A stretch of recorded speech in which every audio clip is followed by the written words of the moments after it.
पहले लोग इस स्टॉक को बेच रहे थे, पैनिक था, 26% डाउन फॉर द ईयर, यही हेडलाइन थी। और आज सेम स्टॉक सिर्फ 4 दिनों में 16,500 करोड़ रुपीस वापस ऐड हो गए हैं इसके मार्केट कैप में। आखिर ये क्या जादू हुआ?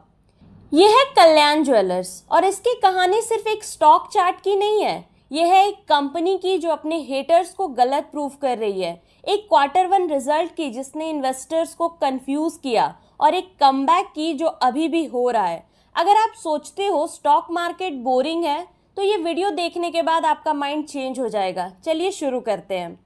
पहले समझते हैं कि ये स्टॉक इतना गिरा क्यों था। जनवरी 2026 9 कंटिन्यूअस दिन स्टॉक गिरता रहा, एक ही झटके में 25% साफ। इसकी वजह अगर देखें तो कंपनी के बोर्ड में इंडिपेंडेंट डायरेक्टर्स चेंज हुए और मार्केट को ये पसंद नहीं आया। और फिर आया अप्रैल 2026, यूएस ने इंडिया पे 26% टैरिफ थोप दिया, पूरा मार्केट हिला और कल्याण भी इस सेल ऑफ में बह गया बिना किसी कंपनी स्पेसिफिक गलती के।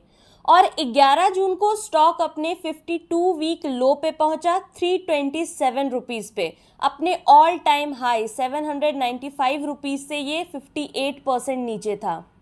पर यहाँ पे है ट्विस्ट, जब स्टॉक गिर रहा था कंपनी के फंडामेंटल्स एक्चुअली स्ट्रॉन्ग थे। 12 क्वार्टर्स लगातार कंपनी ने पॉजिटिव रिजल्ट्स दिए, रिवेन्यू 33% की रेट से ग्रो कर रहा था, ऑपरेटिंग प्रॉफिट 39% बढ़ रहा था, ROCE जो बताता है कि कंपनी अपना कैपिटल कितना एफिशिएंटली यूज कर रही है वो था हेल्दी 17.9%। मतलब स्टॉक गिर रहा था पर बिजनेस नहीं गिर रहा था। ये गैप ही असली अपॉर्चुनिटी क्रिएट करता है। अब आता है सबसे कंफ्यूजिंग दिन, 7 जुलाई। कंपनी ने अपना Q1 अपडेट दिया, revenue 38% year on year grow हुआ। ये नंबर अच्छा है पर स्टॉक 9% गिर गया। क्यों? क्योंकि कॉम्पिटिटर टाइटन ने 41% ग्रोथ रिपोर्ट की थी।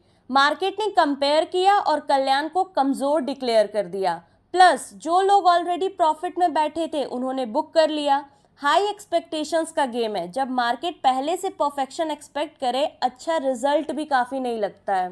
पर फिर कुछ अलग हुआ। स्मार्ट मनी ने सोचा वेट 38% ग्रोथ तो जेन्युइनली स्ट्रांग है, और ये भी अधिक मास के दौरान आया है, एक 28 दिन का पीरियड जो हर 3 साल में एक बार आता है जब शादियां कम होती है। फिर भी कंपनी ने इतनी ग्रोथ दी। वहीं 9 जुलाई को स्टॉक 10% अपर सर्किट लगाया और 411 रुपए तक पहुंच गया। और 13 जुलाई यानी कि आज एक और 10% सर्किट लगा, प्राइस 510 रुपए के पार गया, अपने इंट्राडे हाई 531.90 रुपए तक गया। रिजल्ट ये हुआ कि सिर्फ 4 ट्रेडिंग सेशंस में स्टॉक 47% ऊपर, और अब पूरे 2026 के लिए ये स्टॉक पॉजिटिव हो चुका है, 7.7% अप फॉर द ईयर। जो स्टॉक कल सबसे ज्यादा हारा हुआ था वो आज हेडलाइन बना रहा है। अब समझो कि ये ग्रोथ आखिर जेन्युइन क्यों है। कैंडेयर उनका ऑनलाइन प्लेटफॉर्म 112% ग्रो हुआ, डिजिटल ज्वेलरी बाइंग एक्सप्लोड हो रही है। वहीं इंटरनेशनल बिजनेस मिडिल ईस्ट में, यूएस यूके में 35% ग्रो हुआ। और सबसे smart move shine with India campaign, इससे रिसाइकल्ड गोल्ड का रेवेन्यू शेयर जून में 55% क्रॉस कर गया। कम इंपोर्ट जिससे कम कॉस्ट और बेटर मार्जिन्स। चलो अब हम दोनों तरफ देखते हैं प्रॉस एंड कॉन्स को। पहले प्रॉस को समझ लेते हैं। पहला प्रॉस, 12 क्वार्टर्स लगातार पॉजिटिव रिजल्ट्स आए हैं, ये कंसिस्टेंसी है, लक नहीं है। दूसरा, पीजी रेशियो सिर्फ 0.3 है, मतलब जितनी ग्रोथ हो रही है प्राइस में उतना रिफ्लेक्ट नहीं हुआ है अभी भी। तीसरा, इंस्टीट्यूशनल इन्वेस्टर्स का होल्डिंग 28.68% है, यानी कि स्मार्ट मनी ने स्टॉक नहीं छोड़ा है। चौथा, 150 नए स्टोर्स का एक्सपेंशन प्लान है इस साल।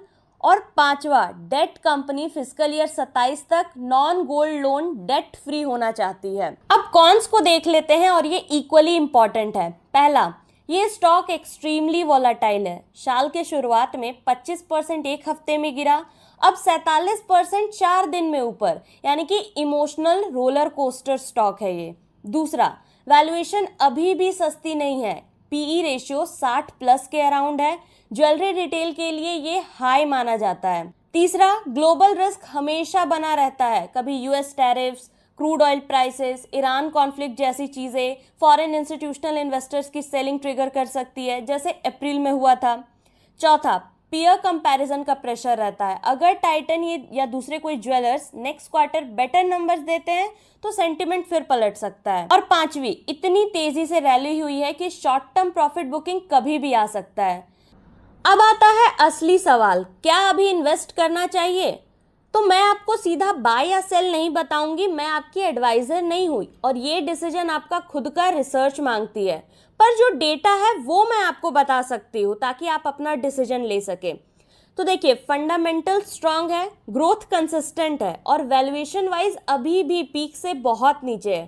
पर स्टॉक ने ऑलरेडी 47% रैली कर ली है सिर्फ 4 दिनों पे।